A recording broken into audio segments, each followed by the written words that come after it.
Hi there, Loy Machedo. Speaking to you from LoyMachedo.com. Who is Loy Machedo and Think Personal Branding? Today I thought I'd share with you my thoughts as to how do I help people get jobs in the Middle East. There have been questions as to how is it that I'm able to work online and guide people, through a strategy to help them get jobs, and is it actually possible?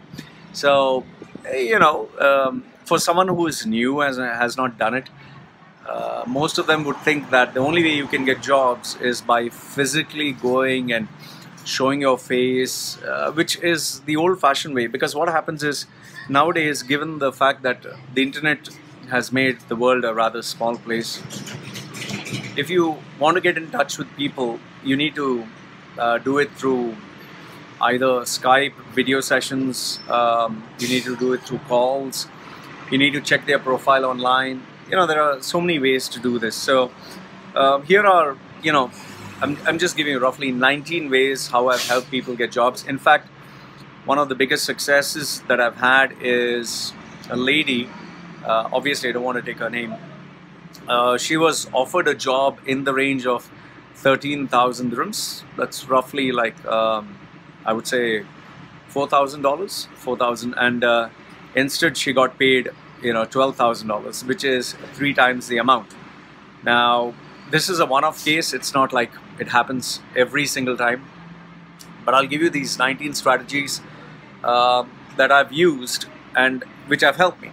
So see if they work for you, and if they do, great.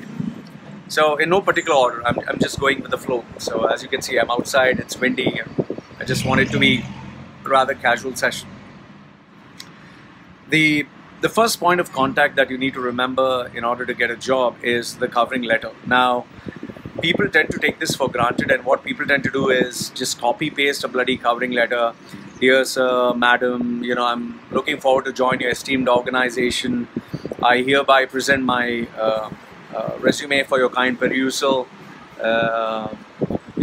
Then they describe themselves and say, I'm hardworking, I'm focused, result oriented. I look forward to having an opportunity with you to get a appointment. And then the most ridiculous part is where the candidate says, could you let me know if you find me a value-added team player, get in touch with me. See, the thing is, nobody is going to call you, nobody is going to get in touch with you. You have to do all the heavy lifting. So the first one is the covering letter. And it's not that a covering letter is very hard to make. I'll give you some of the best ideas that you can get in terms of covering letter. Is just go, if you can, Google some really good covering letters. I have a series of books, some of the best covering letters in the world. What I do is I go through the covering letters, I see which one is applicable, because there are some covering letters that work out well when you're applying cold call. There are some which are aggressive covering letters. There are some which are salesy. There are some which are like, introducing yourself. There are some which request you to be kept in the database. So there are different covering letters. So choose a covering letter that suits your personality, that addresses the situation. One of the tips that I can give you is make sure that the covering letter is formulated in a way that has bullet points, speaks to the point, addresses what the interviewer or HR or the company is looking for, and see how you can deliver this in the least, with the least cost possible. In fact, some of the covering letters that I have pushed across are the ones where the person has actually given something of value, where you can click, you can download, you can have a look, or an opportunity which they wouldn't want to miss. So it takes a little bit of skill, because you need to redefine and redesign the covering letter in a proper way. The second one, second point that I would recommend is the resume by itself. Now, what happens is people tend to copy paste resumes. Many of them try to follow a style that has worked for other people. Now, the fact of the matter is you can't reinvent the wheel. Resumes are more or less the same. It only depends how you create and craft a resume in the best way possible. Now, see, there are some things you cannot change. For example, you cannot change the layout, the structure, the format, the formal tone of the resume. You can't suddenly start making it pink and purple and green and yellow. You can't make a fool of yourself. But at the same time, there are certain things that you can change, and that is the content, the way you present yourself, the way you categorize the information, what you put in the resume, how you put it across, and what the person actually wants to read. I mean, I still get baffled by people who send resumes. I saw one resume which was 14 pages long. It was like crazy. I saw a resume where they put so much information in such small fonts. Even my eyes were straining to read it. Then some other resumes are so jazzy that you don't know whether you're dealing with a clown or you're dealing with an attention seeker. So make sure that the resume, one of the tips that I can give you in the resume is, make sure it is done by a professional. Make sure the word editing is at par. Make sure that industry jargon is used. Make sure that you position yourself as a leader, revenue generator, as a person who can expand markets, improve processes. But having said that, don't just, start putting numbers just randomly out of the air. I helped the company generate 300% revenue with 1.6 million market turnover. From where do you get such numbers? So don't just put something just for the hell of it. The next effective way that I found how to help people get jobs is the LinkedIn service. Now in the LinkedIn service, if you notice, there is a badge that comes as yellow, and that is like for premium job seekers. Now use that wisely, and also use a LinkedIn marketing tool that enables you to apply for jobs like the in-mail service. Apply for jobs which are advertised. Don't apply for jobs which are not advertised. Don't start spamming decision makers.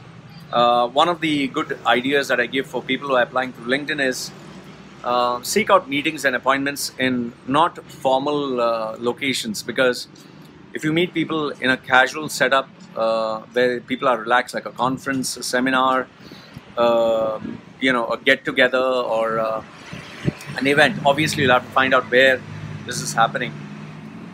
Your chances of networking with a person is much better. And if you apply for an opportunity that is advertised or that is shared, I think your chances of at least being interviewed is much better. So keep that in mind. The next one is intelligent commenting. Nowadays you'll see that on LinkedIn people post articles, they post videos, they post shareable material. Make sure that the stuff that you put on LinkedIn is worthwhile and engaging. Like have comments which spark a discussion, which enable people to talk about, and which people want to contribute their 2 cents of worth. What happens is, when you post something that is engaging or something that people have a strong opinion about, you stand out from the rest of the crowd. In fact, one of my friends who's working in a banking industry, he put up new products and services that a bank can actually focus on and make money on. So he got a couple of inquiries, and that enabled him to, actually get a job interview. The other thing, point number 5, which I would state is have engaging articles. And the articles you can post in different blog posts. Like you can be a guest writer, you can write for LinkedIn. Medium is a good choice, because Medium you get decision makers. You can have posts and articles put up in your own sphere or your own website. One of the good tips that I give here is put up articles that not only entertain but also present information in a manner that is readable. Like one of the articles that I put this on a Facebook group where it was filled with internet marketers, and the title of the article was 69 shitty things internet marketers say, and many of them found that pretty funny. Many of them started commenting on it, and that brought in 2 or 3 connections, which helped me kind of expand my business portfolio, which was really nice. So that's a good idea that I can suggest. Another way is nowadays, like how I have this camera. I just have to take the iPhone, I have to start recording. I have certain points that I have kept in my mind that I'll be speaking about. So what I suggest is, this is what I told one of my clients: take your camera, put it on a selfie stick, take people through the journey. Let's say, for example, your factory. Introduce them to the process, introduce them to team members, talk about your company, talk about a day in your life, talk about, let's say, maybe it can be a book review, it can be an experience. So when you have this video that is recorded on your smartphone, you can upload it on YouTube, you can upload it on Vimeo, you can upload it on LinkedIn, Facebook, and there you can get a lot of people talking about it. In fact, one of the good ideas that I have is, I sometimes boost a video whereby that goes on Facebook ads, where you market and sell, not sell actually, market this video to a targeted audience. In order to do that, what I'd recommend, some of the tips here is, have a really shocking or worthwhile headline. Have a headline that really captures the attention. Make sure the description is filled with 200 words, because Google, Facebook, YouTube, they scan the words. So if you're talking about, let's say, electrical appliances, so just put the heading as 9 shocking ways you can save money on electrical appliances, for example. In the description box, put down a brief paragraph about what you're going to talk about electrical appliances. Obviously, the word electrical appliances should be there. In the tags, you put electrical appliances so that people can search. The hashtags are pretty important. Make sure that the brands are related to that. And then, when you post this, make sure that it is shared on different platforms like Twitter, Facebook, Pinterest, and make sure that finally a nice JPEG image is put, so that when people look at electrical, have something that really captures the eye, like holding an electrical appliance, or name of the brand, like Sony is giving 90% off, if it is, and that makes it stand out. Then point number 7, which I would state, is go for all these conferences, go for these seminars, go for these networking sessions, because that is where you tend to meet people. And one of the pointers that I give people is, when you go for these conferences, make sure you have your own personal business card. Your personal business card should have your name, should have your email address, should have your personal number, and maybe your website, so people can get in touch with you. Another way which I recommend for people to get jobs is, like I told this client, was grab speaking opportunities and engagements. You can get speaking opportunities through Toastmasters, through Lions Club, through JC, through Business Network International. You can get all these speaking engagements. So what you need to do is, grab the opportunity to speak on stage and post this video so people can see you actually speaking, giving your views, giving your opinions. One of the guys who does this best is Gary Vaynerchuk.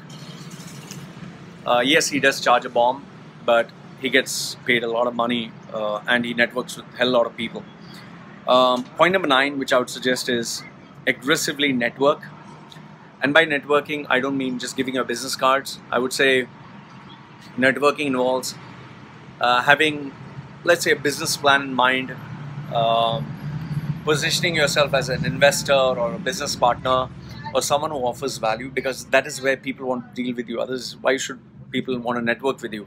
Show them that you offer them something of value.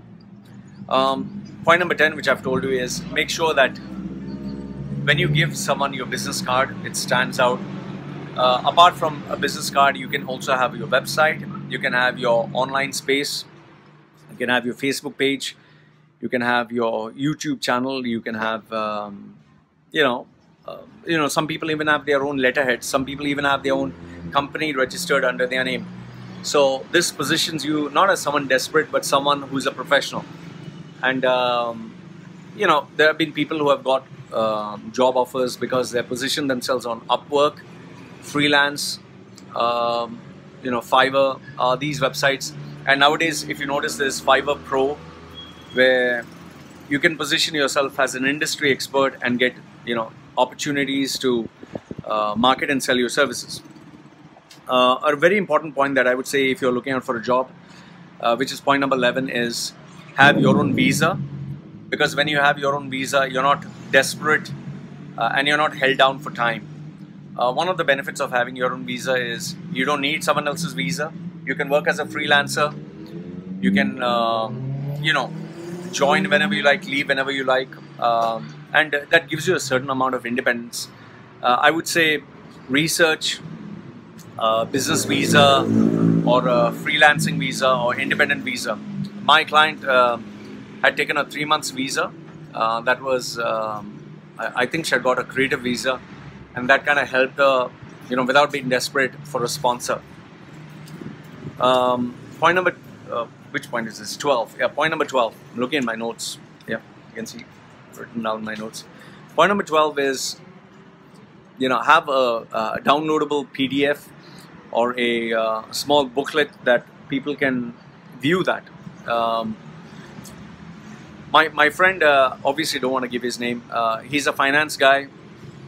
He did something interesting. He had this collection of 100 ideas for stocks and shares and commodities, and he compiled them in a nice little booklet. He got them designed through Fiverr, and he sent 100 business people this this PDF and said, download it and you'll be able to save money, or I don't know, he put something of something that was really interesting, like how you can save $10,000 without losing it, or something like that.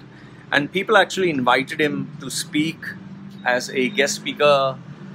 He got invited, he got called. Some people actually printed this book, and this gave him a couple of opportunities to market and sell himself as a business consultant. That really helped out, Then this one is old-fashioned, which, for example, if you have a note like this, if you have, let's say, something that you have to deliver with your hand. Now, we live in a day and age where everything is email-based, but just imagine if you were to get a parcel, or a courier company came with a document. I'm pretty sure you would access that. You would personally make sure that you receive that. This guy, friend of mine, once again, he has this gifts business. So what he did is, he made sure that he had a leather-bound cover with an iPad and everything put inside that, and he actually gave this to I think 7 or 8 companies, and obviously it was expensive. Imagine putting an iPad inside, and he sent this to creative agencies, and he put the note that here's a video presentation of what I've done. I don't know whether he collected the iPad or not, but I suspect that he did. But this left such a powerful impression, because when he did go and get in touch with the agencies, they kind of looked at him as this guy was crazy enough to try a stunt like this. He did get called for 2 or 3 appointments, and well, I guess the little bribe did help. I wouldn't recommend giving an iPad. I've tried giving an iPhone. It did get me a good appointment, did get me a good contact, because the guy was an iPhone fanatic. He just loved the latest iPhone. So sometimes that can also help. That's a crazy idea, but that's your own risk.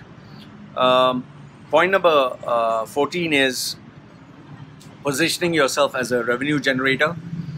I think people nowadays are looking for individuals who can expand market norms. If you can position yourself as a guy who can expand business markets, who can bring in more revenue, who can help a business make more money, I think your chances of being employed are much more. That is why I tell people, position yourself as a leader, position yourself as a guy who generates revenue, because salary is an expense. So if you can do that, I think your chances of being employed are much better. Point number 20, I think this is 20? let me just see. Point number 15. Yes, point number 15 is having contacts and connections. There's this magic word which is there in Dubai, which is called the power of Vasta. If you know the right person at the right place at the right time, there's nothing like it. Whenever I've applied for jobs, I've gone through a reference of another reference. This has helped me meet the right people, especially the decision makers, so I don't waste my time. So always get in touch with the contacts and connections. That will always help. Point number 16 is, which I've spoken before, is there are associations, there are these clubs or places where people with the same industry interests, they network. I think that is a good place to try out. Some of them even go and set up a stall so they can network with other people in terms of business or conferences or seminars. One of my friends from India, he has this cloud-based service, and he gets his contacts and connections by participating in various conferences and exhibitions, and he's also a person who offers his services, so he gets employed as a freelancer. Point number 17 is the power of recommendations and references. Always have the right people refer you. For example, if a CEO of a company or a director were to recommend you, I think your chances of getting employed are much more higher. And when you have the right recommendations and references, you also know what is the salary you should be asking for. That's one of the ways I was able to help my contact get the right salary. Point number 18 is a strategy I've used. Conduct trainings and workshops, offer them for free. I've done this for companies like Oracle, Landmark Group, what's the name? IBM, Google, LG. So what happens is, when you get called as a professional, your services are in demand, and many times they can even offer you, how about coming in as a consultant and training my people. Last if not the least is, if there's nothing else that you can do, get your own visa, so that you're not desperate for a job. Take a business visa or a consultant's visa. Offer to train and offer to give value. Always remember, put your foot through the door, so then you'll have a better chance of being called over and over again to offer your services. And when you can prove it to them that you can optimize their processes, increase their revenue, generate income, expand their markets, I don't see any reason why they cannot or should not or would not want to give you a job. So these are the 19 techniques, tips and tricks that I've given in terms of being able to get a better paying job, especially in the Middle East. Like I said, it's all a strategy, it's all a game. Ensure that you have the right mentors, ensure you have the right coach, and have a strategy, have a game plan. Don't just jump and expect that you'll be paid a very high income, because for every person who puts up a job for vacancy, there are thousands and thousands of people who will apply. And please don't apply for DoBizzle or Monster.com or these online services, because they just take you for a ride and they'll waste your money. And in the end, you'll just be left like a headless chicken. So Lloyd from Machedo.com, who's Lloyd Machedo and Think Personal Branding, sharing with you his views. Let me know what you think in the comment section below. And if you would like me to rebrand or recreate or reevaluate your resume, just send me an email with your resume and I'll do it. And if you need my services, well, you know how to get in touch with me. Check down below. So like the video, thumbs up. Don't like it, thumbs down. This is me signing off for now. Take care.